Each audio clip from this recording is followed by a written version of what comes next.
Hey guys, it's Hunter with You Know Ball. Today we're back with another mock draft. This is Eric Edholms of NFL Network. This is his 1.0 mock draft. As always, I'm going into this blind, so it's just going to be blind reactions. If you don't know ball and you want to know ball, be sure to subscribe and leave a like. We're bringing you new content every day. We're going to keep bringing you mock draft content throughout the off season, and we're really excited to get into it. So let's do right that. So Eric Edholm right here on the NFL Network. You have, or NFL.com, you have obviously all three of their 1.0 mock drafts between Bucky Brooks and Daniel Jeremiah. So going off the start, we have, so he says notes, as of this writing, the draft order for picks 1 through 30 is set. The order for picks 31 and 32 will be determined by the outcome of Super Bowl. Those picks are ordered in this mock draft based on regular season record with strength of schedule as the tiebreaker. Basically, everyone knows that. Okay. Number 1, we have Caleb Williams, Chicago Bears. This is the most logical spot for Caleb Williams, in my opinion. Obviously, Bears have the number 1 pick from Carolina, and he's just one of those prospects that even if you swing and miss on, you can't be upset because he is that home run type of talent that you don't see come across the draft very often. So I think it's pretty obvious what the Bears are going to do. I think Justin Fields is on a new team come 2024. All right, number 2, we have Drake May to the Washington Commanders. Number 2, it's going to be Drake May or it's going to be Jaden Daniels. I see probably Jaden Daniels more being like the third quarterback off the board, whether that's to New England or a different team who trades up. But Drake May to the Washington Commanders makes a lot of sense. New coaches, new ownership, new GM, everything is new there. It all makes sense to start out with a rookie QB and kind of build from there. Number 3, we have Jaden Daniels to the New England Patriots.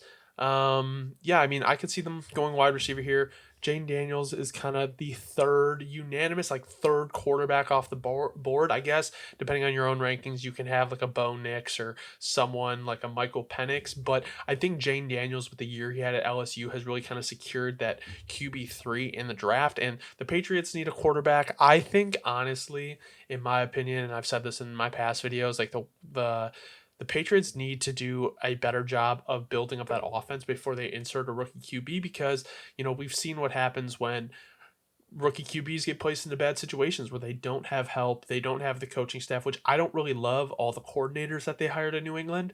But with that being said, if Jaden Daniels is really that guy and you truly believe he can be your franchise guy, nothing wrong with taking him here at 3. So this mock draft with number 4 being Marvin Harrison Jr. to the Cardinals, this is how a lot of mock drafts I've seen have gone. It's 3 QBs, then a wide receiver, and I think that's probably how the actual draft's going to go. Whether Jaden Daniels goes to the New England Patriots or another team that trades up, or I could also see Marvin Harrison Jr. going to the New England Patriots. But number 4, you have the Arizona Cardinals taking Marvin Harrison Jr. Get a weapon for Kyler Murray. If Kyler Murray's not your guy after this year, you have possibly one of the best receivers in the game for whatever rookie quarterback you have coming in or whoever you put at for a quarterback for the Arizona Cardinals. But like I said, Michael Wilson had a good year as a rookie. Trey McBride was kind of balling out. If you retain Hollywood Brown and put Marvin Harrison Jr., I think that offense starts to look a lot better.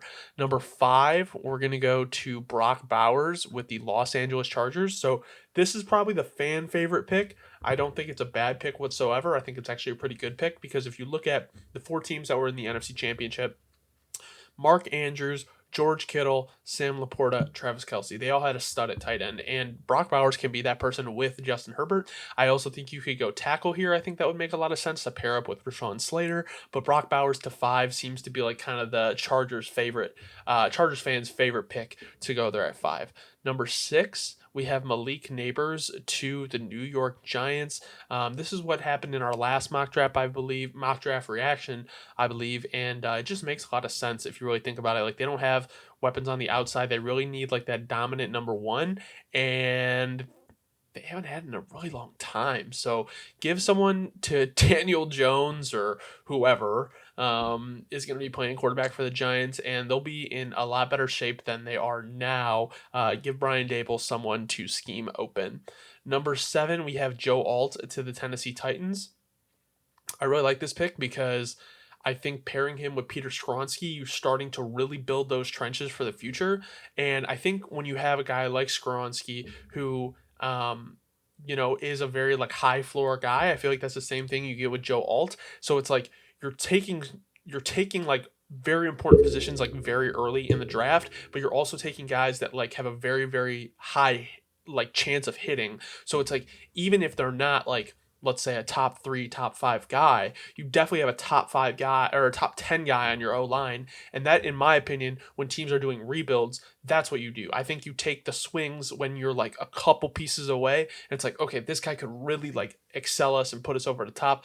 Joe Alt is that guy that you know is going to be a solid piece for you. So going into number 8, we have the Atlanta Falcons taking Dallas Turner. So I like Dallas Turner a lot, and I think I've seen like edge go a lot to the Atlanta Falcons. I could also see corner if they want to trade back a little bit, but at the end of the day, like if Jaden Daniels is off the board, 8 in my opinion is way too early to take quarterback 4 or 5, whoever that is for you, and I think if you're going to do that, you trade back, collect assets, but with the way the Falcons defense played last year, with the weapons they have on offense, if you go buy a quarterback in free agency or you trade for one, a la Justin Fields, regardless of what you think of him, getting a top tier edge in this draft is really important. And whether it's Leatu Latu or Dallas Turner, I think Dallas Turner has a really good game, and I think it'll translate well to the NFL. If you watch him, like I said this in the last video, he's very sticky. So like once he gets his arms around you, like the guy's not moving. Like it's a tackle. It's really cool to watch. So good pick by the Atlanta Falcons. Number 9, we're gonna go to the Chicago Bears. We have Rome Odunze. This was like what we were seeing like maybe a couple weeks ago in mocks, where it was like Rome was falling to 9, which I think I think the Bears want to go offensive weapon here, whether that is Rome, Malik Neighbors, Brock Bowers, Marvin Harrison Jr. Like out of 4 of those players, one should be there at 9, and I think you have to take the one that is available. If Brock Bowers is here, I would take him over Rome, but Rome kind of to pair with a DJ Moore, it would be like he puts arguably a perfect complement, and I would agree. And Rome, to give to Caleb Williams in this sense, you have, Rome Odunze, DJ Moore, Cole Kmet, and then if you could bring in like a decent wide receiver 3 or wide receiver 2 in free agency, so Rome could be the 3, I think you have a really good setup for the Bears. Like I said, I'd be okay with edge here as well, or even a tackle if they really want to upgrade from Braxton Jones, which I don't think they need to, but it's very possible. Next, we're going to go to number 10. We have the New York Jets taking Talisa Fuaga. I really like this pick. I think he is arguably OT2 with Olu Fashanu, depending how you want to look at it. I would also put JC Latham up there. Right now, they're kind of all OT2 to me. OT1 is Joe Alt, in my opinion. I think any pick on the O-line right here for the Jets is the right move. 40-year-old Aaron Rodgers coming off an Achilles tear that need to beef up the line. He can't be running for his life these next 1 to 2 years on the Jets. If you go anywhere else positionally, I think it is the wrong pick. You already have a great defense. Fix the biggest problem on your team right now. Number 11, we have the Minnesota Vikings taking Jared Verse with Davenport possibly leaving in free agency and Daniil Hunter leaving in free agency. You need to give Brian Flores more talent to work with on the O-line. Jared Verse has a lot of upside. I think you could also argue Latu here. Anything really on the D-line, even if you want to go interior, like a Byron Murphy or a Jazon Newton, I think O-line, or even if you want to go like the first corner off the board, I would not say that would be a bad pick either. Just something on the defensive line. Number 12, we have the Denver Broncos taking Byron Murphy the second. Honestly, I've seen a lot of corners mocked here, and I've even seen Bo Nix mocked here. I've never seen Byron Murphy mocked here, and I actually really like this pick. I think Byron Murphy is probably IDL 1 with Jerzon Newton, depending on how you have them ranked. But Byron Murphy, and I've said this every video I've done a mock draft, 19.6 pass rush win rate as an interior defensive lineman, and that is truly impressive. Like, those are numbers you see from like elite edges. So very good pick by the Broncos. I don't think you're going to be very disappointed if you take an interior defensive lineman here. At number 13, we have J.C. Latham to the Las Vegas Raiders, and I honestly love this pick. I think J.C. Latham is very underrated. I think Olu has gotten a lot of talk as OT2, but I almost would feel more comfortable just after watching tape between Olu and JC Latham. Like, I feel more comfortable watching JC Latham play. Like, he's just, in my opinion, seems a little bit calmer. He also has, in my opinion, like, just feels a little bit more comfortable in the running game. Like, when he gets to that second level, I think Olu, when he gets to that second level, the issue I have with him is sometimes he'll overshoot it, if that makes sense, and like he gets ahead of himself where the defender's able to get around him, where JC Latham plays a lot more calm, and I don't think you see that problem as much. So going to number 14, we have the New Orleans Saints taking Olu Fashanu. Like I said, I just talked about Olu. I think the Saints really do need to upgrade on the offensive line, and Penning really hasn't planned out that much. He puts that Ryan Ramczyk long-term health is a worry. Pete is a free agent. So I think with Olu, you get a really, really good pass blocker. And I think you can obviously improve in the run game. But for the most part, he's a solid guy. And if Penning ends up working out, and then you have Olu Fashanu, you have two really young tackles who you can believe in and build around. So I don't think this is a bad pick. I saw JC Latham go here last time. I think anything on the offensive line would be the right pick here. Number 15, we have Terrion Arnold to the Indianapolis Colts. This is the first time I've seen Terrion Arnold mocked to the Indianapolis Colts, and honestly, I really like it. I think they need secondary help, and Terrion Arnold is a very young, moldable, athletic corner who would fit in really well with the Colts. I think, like I said, any of the corners here would make sense. At 16, we have the Seattle Seahawks taking Troy Fontenot. So this is the highest I've seen Troy Fontenot go. And I'm assuming since they have Charles Cross and I believe Abraham Lucas, that they would be kicking him inside, because an issue with the Seahawks O-line last year was a lot of injuries. First off, very young O-line, but also was the interior compared to the end of the tackle. So let's see what it says. New Seahawks head coach Mike Macdonald may want to upgrade his defensive personnel, but the offensive line can't be overlooked. Fontenot was a college left tackle and could play there in the NFL, but he could also be an excellent potential inside where the Hawks could use the upgrade. Okay, so he is projecting them to move him inside, which I think would be the right move. Honestly, I think if this was their whole goal of the first round was to get an interior lineman, they could have just traded back. I don't know if he's doing trades in this mock, and I'm not trying to knock him at all. I'm just saying, if this is the route the Seahawks want to go, they can definitely go back, collect assets, and take this guy. Because I don't think he's super highly rated. I mean, I think I would take, not that he's not highly rated. I would just take more people that haven't been taken off the board yet in front of him.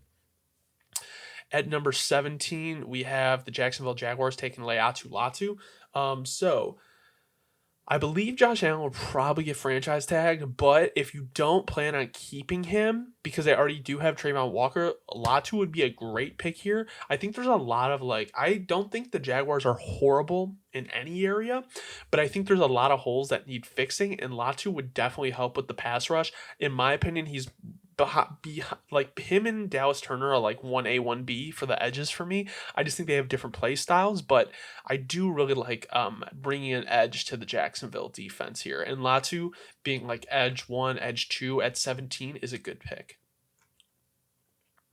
Number 18, we have the Cincinnati Bengals taking Tyler Guyton. So I've been watching Tyler Guyton a lot more recently. He was one of those guys I was kind of late to, but dude is massive. And I think he's still raw, but if you give him time to develop, he can really be it's a very talented tackle in the league. And they have Orlando Brown on the left side. If you're able to put Tyler Guyton on the right side and they lose Jonah Williams, then I think he could step in right away. He's one of those guys that are just so big and that he can hold his own, but he will need to develop a little bit. So there may be there's obviously a learning curve for all rookies, but it might be a little bit bigger with him, but he's someone that could definitely take a huge step if they develop him correctly. So I think the Bengals just should do anything to improve the O-line, but also I would also be okay with a wide receiver here, considering T. Higgins and Tyler Boyd are probably gone this year. And it's just going to be Jamar Chase and maybe Charlie Jones, Sivas, and, those type of receivers. At number 19, we're going the Rams taking J.J. McCarthy. Okay, so I said this a couple mock draft reactions ago that I could see McCarthy going at 19, because I firmly believe that when you're not taking the top like 2 or 3 quarterbacks in the draft, you might as well take a guy that you believe in and let him sit for a year. He doesn't need to start right away. Like a JJ McCarthy, a Bo Nix. I don't know about Michael Penix. Michael Penix is kind of already developed to what he's going to be. He's been in NCAA football for a long time. But JJ McCarthy sitting behind Matt Stafford for a year or two to develop, because when you take him in the first round, you have him for 5 years. And I think that is the allure of maybe reaching on a JJ McCarthy or like a Bo Nix. But in my opinion, like Bo Nix could very well be a first round talent. I see him more of as like a second round grade, but I think the Rams are okay with taking like smaller guys and everything as long as they can get them on the move. And I think with Sean McVay and learning from Matthew Stafford, JJ McCarthy is like a guy who's willing to learn. I think I really like this pick, and I think this is a very smart pick for the Rams. At number 20, we have the Pittsburgh Steelers taking Quinyon Mitchell. So Quinyon Mitchell has definitely moved up draft boards after his performance at the Senior Bowl practices. He is so sticky. He's like attached to the hip to these wide receivers. And to pair him with Joey Porter Jr., who you got at the end of the first round, well, technically the first pick of the second round last year, you're going to have a very talented secondary for quite a long time, especially with Minkah Fitzpatrick there. I also would maybe consider like a tackle here to pair with Broderick Jones. I think with whether it's Kenny Pickett or any other team that is, or any other quarterback that's going to be playing for the Steelers, you need to protect him. And I didn't love the Steelers O-line last year, so maybe a tackle here would be a little bit more of a value pick, but I don't hate the idea of going corner here to pair it with Joey Porter Jr. At number 21, we have the Miami Dolphins taking Jackson Powers-Johnson. So, I've seen Jackson Powers-Johnson mocked here a lot, and I think after the Senior Bowl and the way he's impressed that he's kind of like a lock for the late first round. You have Austin Jackson, you have Teron Armstead, who's been injured, but you definitely need to improve the interior O-line. He can play center, he can play guard, and he's probably this is why I was a little confused on why the Seahawks took Fontenot instead of Jackson. I would almost put Jackson ahead of him. So, and my thing is like this is where you're going to start to see like any of the top interior guys go, whether it's here or like the beginning of the second round. I think like the Miami Dolphins really need a center, and I think Jackson Powers-Johnson can be that guy. At 22, we have the Philadelphia Eagles taking Brian Thomas Jr. This is really interesting to me. I haven't really seen them mocked as to a wide receiver. I think the other side of the ball, like the corner room, could really use a lot more help, or even like the O-line. Like the O-line is obviously getting a little bit older. Kelsey retired. You don't know how long Lane Johnson's gonna be there. Obviously, you have Cam Jurgens and everything like that, but I just don't know if wide receivers are really the best. I know he's talking about like kind of like the vibes around AJ Brown and the Eagles right now, but in my opinion, this isn't really like a position of need with AJ Brown and Devonta Smith and Dallas Goedert on the team. So I don't love it, but I do like Brian Thomas Jr. as a player. I think secondary O-line would be better here. At number 23, we have the Houston Texans taking Nate Wiggins. So this is the second mock draft in a row I've seen them taking secondary help. And honestly, like I really like this corner class. I think there's a lot of good guys. So whether it's Cooper DeJean, Nate Wiggins, Kool-Aid McKinstry, Terrion Arnold, like I think all these guys are first round talents. Quinyon Mitchell. So anyone you take here is good. And the defense is definitely going to need some help. Also, like wouldn't be opposed to like interior O-line help either. All right, number 24, we're going to go into the Dallas Cowboys taking Amarius Mims. So I've been seeing the Cowboys mocked a lot of tackles, and I like Amarius Mims here because Tyron Smith, pending free agent, and he's getting older. I believe he's 33, so you want to upgrade the O-line and keep it youthful. And Tyler Smith, has played really well for the Cowboys. So Amarius Mims doesn't have a lot of tape because of an injury, but very high upside. I think that's kind of why he's fallen a little bit. But in reality, he could definitely be one of those guys for the Cowboys that is there for a while. At number 25, we have the Green Bay Packers taking Cooper DeJean, which honestly is hilarious. But I think he is probably a lot of people's like CB2, CB1 even, and the Packers did really need secondary help. I don't think Jair Alexander is going to be gone, but I think there is some like weird tension there, and like I don't think people are high on Eric Stokes, blah blah blah. So they definitely need secondary help, and I don't really know where else they would go with this pick unless they want to like grab another receiver. But honestly, with the way their young receivers have played, like with their low, with like not being drafted highly, I don't think that's really a position of need. So I think cornerback and secondary help is really what the Packers want to look for. At 25, we have the Tampa Bay Buccaneers taking Keon Coleman. I love Keon Coleman. I don't know if he's necessarily a first round talent, but I think the Bucs make sense for him if Brian Thomas Jr. isn't on the board and Mike Evans walks. But Keon definitely has a lot of potential to be a very, very good player. And he makes a good point that like Mike Evans was definitely Baker Mayfield's guy. And if you want like a big target, Keon Coleman might be that guy. So number 27, we have the Arizona Cardinals taking Braylon Trice. So yeah, I mean, those trenches in Arizona are not the greatest. So any really edge help, any defensive line help would be good. But I also wouldn't be opposed to them taking like a Jerzon Newton here, something on the interior.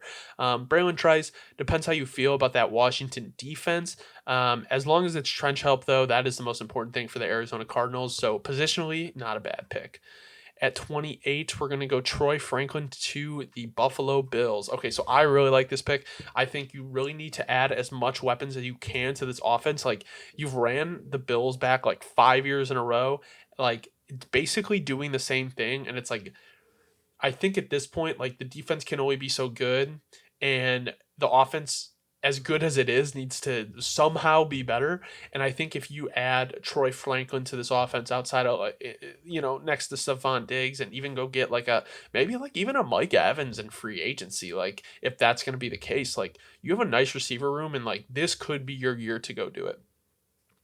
At number 29, we have the Lions taking Ennis Rakestraw Jr. Honestly, I think cornerback is the pick here. I think they kind of put some Band-Aids on their secondary last year. And I don't know if that really, it was like a short-term solution. It got them through the year. They went to the NFC Championship. No issue with that. But I think they need to start building on in the secondary for a little bit more long-term. I think Ennis Rakestraw Jr. here is a good pick. Another person I could see here is Kamari Lassiter from Georgia. I think he'd be a good pick to the Lions, but anything secondary help would be good. Going to number 30, we have the Baltimore Ravens taking Jerzon Newton. Okay, so with Justin Madubuike possibly leaving in free agency, this is a great pick. A lot of people have had Jerzon Newton as their top interior defensive lineman for a while, and Byron Murphy has only recently raised, and this could very well change during the combine. I mean, we're only the first week into February, so there's a lot of things that could be different, but Jerzon Newton has been great at Illinois, and going to an established team like the Ravens, even though they just got their whole coaching staff and like front office like poached, they still should be a pretty dominant defensive unit next year. At 31, so this is a guy I've been seeing a lot more, and honestly, like in my last mock draft reaction, I said I didn't really have much to say about the dude because I don't know him. He has been shooting up in these mock drafts, like. He is Darius Robinson. This is he's an edge rusher, but I guess you can move him around inside, but he's going to go to the Chiefs. So he said Robinson will be a different type of edge than last year's first rounder Felix Anudike-Uzomah, and there's wide receiver depth in this draft for Kansas City who consider waiting on addressing the need. I would agree on that. I think they can go get another guy in the second round because all my first round guys I feel like are gone. So yeah, I would not be opposed to Kansas City continually improving their O-line and then maybe going like wide receiver, like double dipping in the later rounds. And then number 32, we have Graham Barton, who was a tackle in college, but is projected to be an interior player in the NFL. And he played at Duke. I think Trent Williams getting older, and you don't really know like how much longer he has. Like I don't know if he may retire if they don't win the Super Bowl this year. If they do, he might retire too. So I think just continuing to build that O-line, as we've seen with the 49ers, they have won with the trenches on both sides. So I think this is a good pick and definitely someone I can see going in the end of the first round. So yeah, no, this mock draft was interesting. It had some players going that mocked to where I haven't seen them mock before, but it also like wasn't too crazy. Like there wasn't any picks where I was like, oh, that's weird. Like the last one I did, they had Byron Murphy going 5 to the Chargers, and it was just a little weird to me. So yeah, no, overall good mock draft. Thank you guys for watching. If you don't know ball and you want to know ball, be sure to subscribe, leave a like, leave a comment. Let me know your favorite pick from this mock draft. If there's anything you would have done differently, and we'll be back tomorrow with more videos for you. Thank you.